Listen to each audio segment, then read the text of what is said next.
Wow, so exciting. Rough time fading that music out, but we'll get there. Hello. Welcome to the Social Video Playbook. I am Elizabeth. I am super excited to have you here, Gigi, with us. Just for everybody in the audience, this is our space where for the next 15 minutes, we're going to talk about all things social video, all the yays, all the nays, what's working, what's not working, what can the world do better, what can you do better. The point of this whole 15-minute podcast is that we want to give you fast insights from real leaders, people who are actually successful in the space, using this space to build out the ultimate social video playbook. So in the end, what we'll do is take all this information, we'll throw it into a playbook, we'll hand it out to everybody, and they'll know just like exactly how to go about things that have worked, things that haven't worked, and what they can and can't test for their own companies and brands. So we're going to hop into this. And like I said, I'm Elizabeth. I'm head of growth here over at Viral Moment. This is a social video playbook, and I'm really, really excited to have Gigi Robinson here. Gigi, tell us a little bit about yourself. Hey everyone, and thanks so much for having me, Elizabeth. For those of you that don't know, I am a full-time content creator, creatorpreneur, public speaker, author, and I focus a lot on LinkedIn specifically, focusing on the creator economy, different elements of that from a creator first perspective, but also really just trying to dive deeper into the issues at hand. A lot of the time, creators that are in the industry don't often comment on the industry and the way that trends are happening from a brand marketing perspective. And that's kind of where I place myself online. But I also am working on building my company, Host of Influence, to really help educate creators and close the education gap for creators when it comes to professional networking, landing press, diversifying their business outside of social media. And I'm really excited to share that with the world very soon. Hey, that is so exciting. And you make some amazing videos across LinkedIn as well. Like, I love that LinkedIn has introduced video, which is also like something we'll talk about. It's like, oh my God, videos literally everywhere right now. And LinkedIn's one of those places. Yeah. But you've done such a good job of it. So for those that are watching, if you have not seen Gigi's stuff, like hop on to her LinkedIn and follow her. It's amazing. Thank you. But let's go ahead and talk about this. So the big picture across social video, what is the number one shift happening like in your industry that brands just like aren't ready for yet? I think that the biggest shift that we're seeing is actually going to be moving away a lot from these videos that are simply for entertainment. I think we're going to be seeing a huge splurge or surge, I should say, splurge in budgets, hopefully, and surge in quantity of creators that are creating educational content online. I think gone are the days where I could just come on here and talk about a lipstick, but if I'm giving you a tip on building confidence and I'm applying my lipstick while I'm doing that, well, there's a subtle product integration. And I just think I am getting not only sick of a lot of traditional fashion, beauty, lifestyle content that is not providing me really any information. It's kind of just like, oh, okay, this is just my life and I'm just sharing these products. And that's totally fine. There's a time and a place for all of that. But I really do think as consumers that we're getting to a point where we not only want to know what something is, we want to know how it's going to impact our life or how we're going to use it or how we're going to gain knowledge that will help us as a consumer instead of just being shown the product. Yeah, that makes a lot of sense. And instead of someone just being like, look at what this thing is that I own and like go buy it yourself, there needs to be that build behind it and kind of that loyalty. Mm-hmm. So with that in mind, how is social video changing the way that brands are making these decisions and should make decisions moving forward? So, on my end, I mostly am on the receiving end of when I talk with brands with a budget. But for example, with a brand I recently pitched, the concept of the video was not to simply talk about the product. The concept of the video was to talk about a case study where using a product like their product could be valuable while also embedding the product into the video subtly. And then at the end of the video, loading it off with, hey, this is actually the CTA, and not necessarily leading with it. Because again, you want to tell a story in your content creation, in your video, where hopefully it retains attention the whole time. And by the end, you have your CTA. A lot of brands will ask you to do the CTA up front because of low watch time, which just kind of makes the cycle repeat itself. Somebody realizes it's an ad, so they stop watching it. Versus if you really tell a story that's compelling and convincing that you're interested in, by the end of the video, you'll have more leverage to retain that audience's trust and actually sell them something.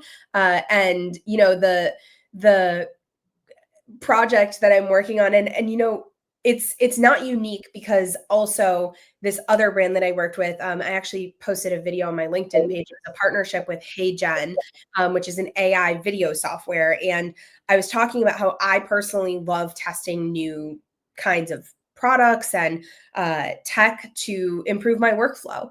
And I'm talking about using AI. And some of the comments were like, well, are you actually using this? And I'm like, second number 18, because I actually embedded it in and it was so good. And I wasn't selling people until the end that they didn't even realize that a good amount of the video was using AI. So the partnership did really well. The video went really viral. And I really do think that the more you can prove your original storytelling works, the more brands will work with you, instead of just throwing you onto a campaign that they have coming up.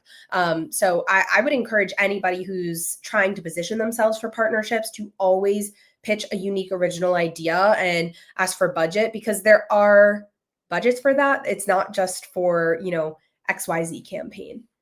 Yeah, that's fascinating. And it's so true. I think that's happened a lot with webinars recently, is that it suddenly became just like this giant pitch of like all of these vendors instead of like being able to tell stories. And I kind of feel a shift going to that too. So you've been doing social video for probably like literally since it basically came out. We were just talking before we hit the record button, but what's the biggest challenge you're facing right now across social video? I think partly the amount and learning how to stick out. And is that different kinds of editing? Is that different storytelling? Is it, the constant need to up level and change the way that you're shooting? The answer is yes. And that actually is the same whether you're a content creator or that does social first video, or that does photos, or that does writing. And you know what? The interesting thing is, I think it's valuable to try different things. I think it's valuable to be on other platforms. And if it's not working for you, then that's okay too. I know a lot of LinkedIn creators who are exclusively writing and graphic based creators. They do not do videos because videos for them do not perform well. And it's not natural to them. So if they were to go out and start making videos and it didn't align with their audience, well, then why would they keep doing it? Obviously, there's a hump that they could get over that maybe eventually it would start to be more natural. But if you're not a video first creator, that's fine. If you're a newsletter creator, you're probably not going to be a video first creator. And vice versa. You would never ask a podcaster to really write a newsletter unless they were passionate about writing. So I think that the biggest challenge is, yes, the oversaturation, but it's also making sure that your videos are positioned correctly and they're hitting the right audience in the right places at the right times. Yeah, it makes sense. And curating the message for the skill set that person or the brand or company has. Exactly. For these challenges that you've just posed, if you had unlimited resources, Gigi, like you could do anything, money's not an issue, time, all of it, what would you change? And how would you like go about solving these challenges? Whether this is a hot take or not, I do not know. But all I do know is that, for example, I'm in the process of hiring a summer intern or multiple summer interns. And the focus of the job is like social and digital strategy. However, it's going to be two roles. One role will be focused on social. The other will be focused on digital strategy. And by social, obviously, I mean like, potentially video editing and getting the posts up, but also being so real with that candidate that, hey, look, this is going to be an editing and posting job, as well as potentially creative ideation and trying new things out and looking at the analytics and seeing what works and what doesn't work. But if I would change about how social video is understood, it's that it is a multifaceted job. It's not just sitting up your camera and just pressing record. It's a number of things. It's coming up with a script. It's, at least in the context of brand partnerships, it's making sure that the brand is aligned with the script. Then it's filming it. Then it's doing the editing. Then after you do the editing, you have to send it back. Then you have to do more revisions. Then you have to send it back. Then you have to post it. Like, there's so much that goes into social video for brand partnerships that's a little bit different than photo and written partnerships, like just changing a couple words here and there or cropping differently. And in terms of organic social, it's like, it's not that easy, right? So you have to take your business and productize it essentially. And we're talking more about like a B2B world, not necessarily, I mean, this could apply though, if it was like direct to consumer or something like that. But like in the B2B world, you really have to figure out how to productize it. And as an individual, you have to productize yourself. And once you've done that, you then have to make videos constantly about that for people to then be like, oh, I trust this person. I want to buy from this person. And it's a process. And then obviously also with the volume that you're doing, you also have to get it posted. And getting it posted is half the battle sometimes. I mean, sitting down and throwing stuff into a content calendar can be so exhausting as well. So yeah, it's a very, very big, exhausting and very fulfilling job if this is a job you want. But if it's not a job you want, and if you're working with clients potentially that are requiring you to be the all-in-one person for social video or like for your social media, definitely be gentle with them and maybe hire more than one person to do it, because it's a really crazy job to be the writer, the director, the actor, the editor, the producer, and then like the liaison between the brand. It's really exhausting. So yeah, my magic wand would be able to have the resources to delegate the tasks of social video to other people. Yeah. Get a whole like sweet and little team of people and be like, okay, Yeah. everyone does something. Yeah. I mean, the power behind people, AI is coming along, but there is power behind people that makes such a difference. So moving along, trying to keep this within our time frame, measuring success. What's a common mistake that brands make when using or interpreting social video? Number one, I think, would be using original sounds and or music that they don't use, or that they don't have the license to use. And number two would be forcing content creators to create content that's not original to them. And number three would be creating content that's on trend in the social industry, that all of the brand accounts are kind of doing the same thing in a different font. I just don't think it's always necessary. Sometimes it happens where I'm like, oh, that's such a clever moment. The social teams are having so much fun kind of riffing off one another. And I think that's like very playful. But sometimes I'm like, I've seen this 5 times. I don't need to see this from another brand. So what is the most important things that brands should actually be measuring if they're looking at some of this wrong? I think that they should be, again, approaching a more individual lens when it comes to working with creators and their unique stories. I also think it's really important for the brand to think about their consumer, not just about the product launch, but about like, why should I want your product? How does it fit into my lifestyle, right? For me, an example I love talking about is like Laneige. Like, I love their lip mask. I have it everywhere. I have it in my boyfriend's car. I have it by my bed. I have it on my desk. I have it in my bathroom. Like, there's one in my purse. I literally love this stuff. And most of their content that I see is actually not about people that just like have it everywhere, but it's about beauty creators talking about it. And maybe that's fine. Maybe people who really only want to focus on beauty content want this, and maybe that's just what works for them. And so I'm not going to tell them, hey, you need to work with storytelling creators if all they need is creators that convert through very similar, consistent content.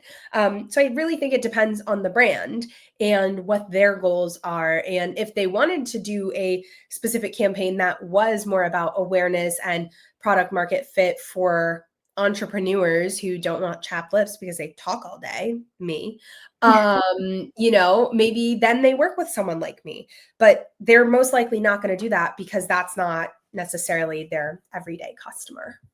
Yeah. Or maybe maybe they don't know that Yeah. that is a potential customer that's even out there too. And I think there's a part of that research that can really help them.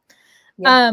So what's one underrated insight? And you've kind of touched a little bit into this, so it's almost slightly repetitive. We'll go over it anyways. But what's one underrated insight that leaders, in your field or people that you work with should actually be acting on like right now? I think definitely trying to think about, again, the positioning and their customer first. I think a lot of brands have gotten very lost in the sauce with like the big PR and marketing stunts, and it's like, oh, do we all need to be doing the human claw machine at our events? And like, what is that actually doing other than getting people to talk about it on social? Is that actually moving the needle to get me to buy the product? I don't know. So I think that definitely focusing a lot more on that. And the human claw thing's so funny because it's so true. I saw like 3 of them last week and I was like, this is kind of getting out of hand, guys. But what is a common assumption about social video, in general, that people just don't get, or that's like just completely wrong? That it's easy and that it's just as easy as like holding your phone up and pressing record. And to be honest, that is some of the advice that I will give people starting out, because the only way to get comfortable making social video and filming B-roll of yourself, like working during the day or out on a walk, is by pressing record.